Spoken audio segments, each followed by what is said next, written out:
ayati Qur'an. salaamaaleykum mbokku téléspectateurs yi ñu ngi leen di nuyooti di leen dalal jàmm ci biir seen émission ziar comme ni ngeen koy xamee tey tamit doxantuwaat nañ ba feneen rek seeti suñu beneen invité fas yéene waxtaan ak moom li nga xamante ne mooy weeru koor bi nan la koy dundee loolu yëpp nag du ma ci wet ki nga xam ne mooy ngi nekk sama wet à chaque fois muy oustaz Modou Fall di ko nuyu moom it di ko ziar alors tey nag ki nga xamante ne moom la ñu dalal si suñu plateau moom nag mooy monsieur Souleymane Ndéné Ndiaye moom nag mooy PCA compagnie aérienne Air Sénégal SA donc monsieur Ndiaye ñu ngi lay nuyu di la dalal jàmm. maa ngi leen di fay di leen gërëm ci invitation bi ngeen ma ko jox bi ngeen ma defal ci weer wu tedd wi di leen sant di leen ñaan sunu borom mu nangu sunu koor te gàllankoor gi nga xam ne moo dugg ci koor gi sunu borom jëlee ko fii. amiin ñi ci feebar sunu borom wéral leen. amiin ñi nga xam ne loru nañ ci yëpp suñu borom xare leen àjjana ñoom ñëpp. te musal ñu. amiin amiin alors monsieur Ndiaye d'habitude ces journées ci weeru koor bi nan nga koy passé. alors su ma yëgoo ma ne bi koor gi tàmbalee ak tey dafa tombeek mbas mi dugg ci réew mi. nii laa koy passé. lire d'accord ak julli. ok aw ma beneen activité. lire ak julli rek lay def ndax dañ ne restez chez vous. donc je suis polygame. d'accord mais dama toog fukki fan ak juróom sama kër première femme ñëw fas yéene toog fii fukki fan ak juróom. ah macha allah. parce que Oustaz yaa ngi ree de. déplacement bi mën na indi yeneen tolof tolof. moo tax ma doxalee ko noonu. ayca loolu yëpp am na solo mais Oustaz après di nga ma wax lan ngay reetaan yow kon polygame yi jël nañ leçon ci monsieur Ndiaye ayca voilà donc aussi nan nga gisee li nga xamante ne mooy la gestion de la crise tey nan nga ko gisee par rapport à l'État. alors ban impression nga ci bu dee damay wax rek ak suma axulaay taala bi mbas mi tàmbalee ba bi may wax ak yow nii gouvernement bi li mu ci war a def mu ngi koy def ndax ba mbas mi tàmbalee jël nañu ay mesures drastiques. Fermer les frontières parce que premier cas yi ñu am yëpp c'est des cas importés. Ouais. Ensuite defal nañ ay recommandations askan wi wax leen ni ñuy def pour moytu feebar bi. Recommander ñu takk masque. Recommander ñuy raxas suñuy loxo. Recommander ñu utiliser gel hydroalcoolique. Bien sûr. Recommander aussi ñu observer distance physique entre ñun. Recommander ñu moytu dajaloo yi. dem na ba tëj école tëj frontières yi ba noppi waa kër docteur aussi noppalu wuñ guddi noppalu wuñ bëccëg. et tous les jours ñu duñu defal situation. feebar bi ñi mu dal ñi wér ak ñi faatu. donc yaakaar na ne li ci gouvernement waroon def yëpp mu ngi koy def rax ci dolli président de la république ci coobare boppam mu jël décision ne ñi nga xam ne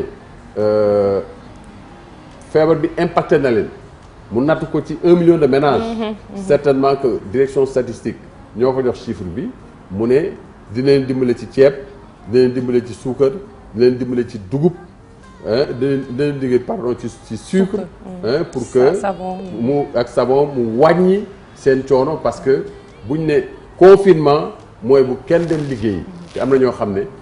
li ñuy liggéey tey ci guddi gi ci la ñuy joxe dépense le lendemain. donc jàpp naa ne gouvernement bi li mu war a def yëpp dina ko def évidemment li muy def du satisfaire ñëpp yàlla ci boppam suñu borom mi nga xam ne moo ñu sàkk. ñii nga taxaw fee ànduñoo ak moom ñii taxaw fii ñu mel ni ñun gëm yonent bi sallallahu alayhi wa sallam gëm ko moom yàlla gëm ne moo ñu sàkk gëm ne lu am ci moom la jóge. alors wax nga damay rebondir foofu wax nga aspect bu am solo que ñii dañuy bañ ñii nangu donc nit ci boppam la ñu mënul satisfaire en général alors tey nan nga gisee polémique bi nga xamante ne am na ci jàkka yi jumaa yi dañuy ubbi dañuy tëj. waaw xam nga kenn ku nekk ni nga koy gisee. man Souleymane Ndéné Ndiaye du ma dem julli ji jumaa man sama kër lay jullee. parce que président jël na décision ne day ubbi jumaa yi. li tax mu def ko mooy daf doon bañ pëccëxoo ak fitna. ndax fitna commencé woon naa jóg. am na ci ay jullit yoo xam ne jàpp na ne sunu borom moo digle ne bu ajjuma jotee da nga war dem julli ji juma ku toog ñaar wala ñetti ajjuma julli ji juma am na lu ñu la teg. mais nag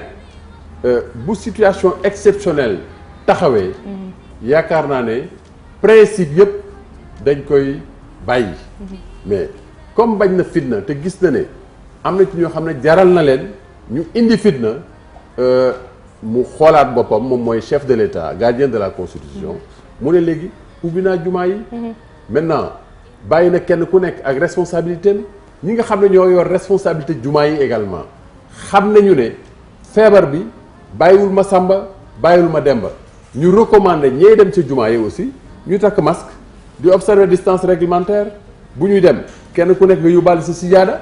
nga xam ne tapis ji ci jumaa ji kenn du ko suuyee. alors loolu yëpp jàpp naa ne président li mu war a def na ko. macha allah leeral yooyu am na solo alors monsieur Ndiaye aussi en tant qu'avocat tey nan nga gisee li nga xamante ne am na ay détenus wala am na ñoo xam ne ñi ngi toog di xaar pour ñu juger leen alors tey yow lan ngay préconiser vu que xam nañ ne le 18 mai dañuy reprendre nee nañ tribunal day reprendre activité alors tey yow yan précaution nga mën a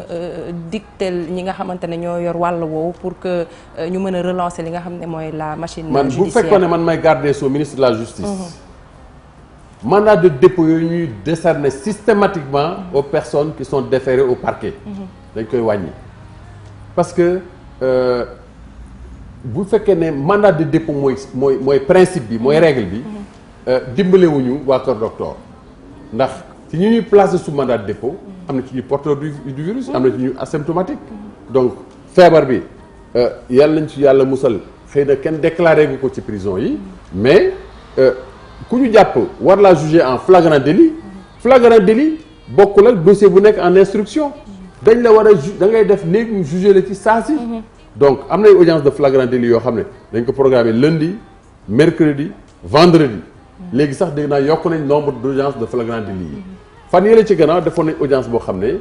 dañu demandé woon avocats yi ñu ñëw pour ay liberté provisoire ndax ñu décongestionner prison yi donc am na mbégte bi ma déggee ne le 18 incha allah tribunal dina ubbi et surtout mu statuer ci cas yu urgent yi nga xam ne mooy ñi nga xam ne problème mu liberté la parce que cas wu flagrant délit c'est les petites infractions les vols à la tire dem ci jàkka yi sàcc fa yéeg ci benn kër sàcc bouteille gaz bi et cetera bon un voleur c'est un voleur un délinquant c'est un délinquant mais nag à situation exceptionnelle mesure exceptionnelle on doit aller dañu war a dem ci sensu décongestionner les prisons du Sénégal donc man loolu mooy sama point de vue. d'accord am na solo monsieur Ndiaye alors beneen aspect aussi parce que duñ fi dem quand même ba ñëw te duñu wax li nga xamante ne mooy la compagnie aérienne Air Sénégal ñu xamee ne yow yaay PCA bi alors quelles sont les perspectives à la sortie de cette crise. alors gouvernement Sénégal. ñu ngi bëgg a signer ak Air Sénégal pour dimbale ñu lu mat 45 milliards parce que bu fekkee ne am na ñoo xam ne crise bi impacté na leen compagnie aérienne yi ci àddina bi la am na sax aspect positif bu ci am parce que dégg naa couche d'ozone bi nga xam ne commencé naa yàqu mu ngi commencé defar waat ndànk-ndànk waaye ñun dañoo leb ñaari Airbus A330 Neo ak ñaari ATR te ñàkk a volé du tere lañ war a fay par weer ñu ngi koy fay kon nag buñ ne am nañu secteur bu crise bi impacté secteur transport aérien ci la bokk bi crise bi commencé ak léegi am na ay vols spéciaux yu ñu def ay vols de rapatriement mais nos avions sont cloués au sol mais xam nga avion mënuñ ko teg rek ci sang moteur yi de temps en temps il faut que ñu taal leen ñu jóg def ay vol d'entretien ñëwaat atterrir donc li gouvernement bi def ñu ngi ko ci sant di ko ci gërëm di encourager aussi directeur général barki démb rek ñun ñi nga xam ne ñoo bokk conseil d'administration tooguñ di xoolee. ñu ngi def ay réunion yoo xam ne dañ koy def par vidéoconférence di weccante ay xalaat problème bu am dañ koy examiner donc ñu ngi préparer aussi bu fin wu confinement bi jotee bu fin wu fermeture frontières yi jotee ñu ngi xool yan route la ñu war a entreprendre pour suñu compagnie jëm kanam. moo tax d'ailleurs président Macky Sall ci gis-gisam mu envisager au moins économie bi commencé waat démarrer pour que nit ñi bañ a toog parce que kenn mënul laa wax kañ la pandémie bi di jeex ku la ko wax mu ngi wax lu mu xamul parce que comme ni mu ko waxee rek on apprend à vivre avec chaque jour qui passe nga dégg ne cas yaa ngi yokk et je pense que lii mu jël comme mesure aussi daf ko jël comme une mise à l'épreuve des Sénégalais yaakaaruma ne daf ko jël de façon définitive rek bàyyi naa Sénégalais yi léegi lu leen neex def leen feebar bi comme ci jàppit sa affaire la président Macky Sall mosul wax loolu président nous a mis à l'épreuve pour xool ndax mesure bi mu jël bu amee ab app dana évaluer waat xool ndax feebar bi wàññeeku na wala wàññeekuwul wala atteindre na nombre de personnes boo xam ne laajaat na ñu jël ay mesures yu plus drastiques au besoin ñu confiner zones yi nga xam ne ñoom la ñuy woowee cluster zones yi nga xam ne fa la feebar bi di jógee di dem ci yeneen zones yi bu boobaay ñun ñëpp dañuy d'accord ci mesures yooyu parce que bala nga naan ne fa un peuple sain un peuple valide moo mën a liggéey peuple bu feebar mënta liggéey merci beaucoup monsieur Ndiaye je pense que message bi jàll na donc léegi nag li ñuy def mooy dañuy seeti oustaz tey ban thème nga bëggoon ñu waxtaane li ma bëggoon a laaj oustaz mooy man mi dëkk Dakar ak Kaolack est-ce que l'islam may na ma su ma demee Kaolack war a julli tàkkusaan war a julli tisbaar ak tàkkusaan ma wàññi julli gi parce que damaa jógee ci dëkk dem ci beneen dëkk est-ce que l'islam may na ma comme Dakar ak Kaolack 190 kilomètres la est-ce que l'islam may na ma su ma demee Kaolack ma bañ a woor même bu fekkee ne man Kaolack laa dëkk ak Dakar est-ce que loolu l'islam may na ma ko ay ci oustaz alhamdulillahi rabbil alamin wasalaatu wasalaamu ala man arsalahu llahu rahmatan wa hidayatan lil alamin sayyiduna muhammad sallallahu alayhi wa sallam wa ala alihi wa ashaabihi wa xulafaihi wa man tabiahum bi ihsanin ila yawmi ddin mbokk yi asalaamu aleykum wa rahmatullahi taala wa barakatuhu ginnaaw bi nu santee yàlla sunu boroom julli ci sayyiduna muhammad sallallahu alayhi wa sallam ñu ngi nuyu mbooleem téléspectateur boo xam ni jamono bi yaa ngi jàkkaarloo ak télévision Futurs Médias di nuyu soxna yaa awa sunu jigéen sunu soppe ziyaara ko ñaanal ko yàlla moom itam yal na ko yàlla yokk dëgëral waaye di nuyu sunu invité Souleymane Ndéné Ndiaye moom itam ñaanal ko yal na ko yàlla kàttanal ci darajey Seyduna Muhammad sallallahu alayhi wa sallam mu mel ni Souleymane dafa laaj bu am solo ndax l'islam bi diine jàppandal la sharia bi moonu may bépp jullit boo xamante ni bi da ngay tukki bu fekkee tukki ba ngay dem dafa sori nga dem ba am ca 80 kilomètres jamono bi nga amee 80 kilomètres ci tukki bi l'islam may na la bu la fa waxtu julli fekkee nga wàññi julli bu fekkee itam dem nga ba àgg ca dëkk ba nga jëm may nañ la julli yàlla fay fekk nga wàññi ko waaye nag ci ñetti fan boo fa dee def ñetti fan boo fa amee ñetti fan yu njëkk ya nga fay def may nañ la nga wàññi julli bu fekkente ni bii dëkk ba nga jëm sa soxna daf faa nekk wala sa yaay daf faa nekk wala sa papa daf faa nekk su boobaa doo mën a wàññi julli fi nu la mayee rek nga wàññi julli yow jullit bi mooy dëkk boo xam ni sa yaay nekku fa sa soxna nekku fa sa papa nekku fa dëkkoo fa nga dem fa di fa def ñetti fan wala ñaari fan may nañ la nga wàññi julli beneen question bi mooy est-ce que mag mu am 80 ans mën na woor ahankay koor gi moom teguwul ci ay at nit mën na am 100 ans am 90 ans mais kooram mi ngi dépendre ci at yi nga xamante ni ci kattanam ci la koor gi dépendre boo amee 90 ans am kattanu woor sharia nee na da ngay woor beneen bi ci des itam tukki ci dëkk boo xam ni xëy na romb na 80 kilomètres mais est-ce que koor gi teggil nañ la ko su boobaa jullit bi moom mooy choisir waaye yaakaar naa fi jamono toll nga xam ne léegi ñoom yaa awa oto yi ñuy yor boo ko yoree par exemple jëm Ndar wala jëm Kaolack nekkatul voyage boo xamante ni bii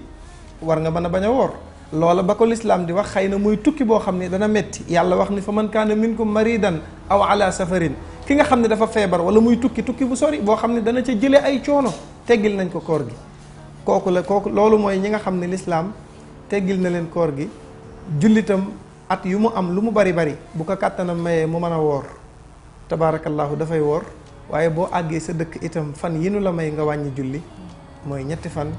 noonu la ko fiq jàngalee yal na yàlla may ñu dégg bu ànd ak topp. amiin yaa awa. ba suba ak jàmm incha allah. incha allah jërëjëf oustaz ñu ngi lay remercier bu baax a baax ci leeral yooyu nga indi ñuy remercier aussi suñu invité du jour mu nekkoon monsieur Souleymane Ndéné Ndiaye donc ñu ngi leen di jox rendez-vous suba incha allah. ak beneen invité jërëjëf Hamza balaa ngaa tëj Serigne Mansour borom daara ji sama Serigne moo daan wax ni. baadoo la rek ngay defal teraanga muy guuxi lex di wax ni dama ko yeyoo lii ma sañ sa tey nag yaa awa mu baax mii moo ma ko xottil muy teraanga tabaarakallaahu rëy lool ci ñun nag mbasin bu rafet bi ma sañ sa ko mu xottil ma ko ñawal ma ko danaa ko sant ci kanamu àdduna bi yëpp waaye sàkku itam ngeen ñaanalal ma ko oustaz lan laa la waxoon mais teraanga dañ koy wax ay ci ñu ngi sant ñëpp di gërëm ñëpp ba suba incha allah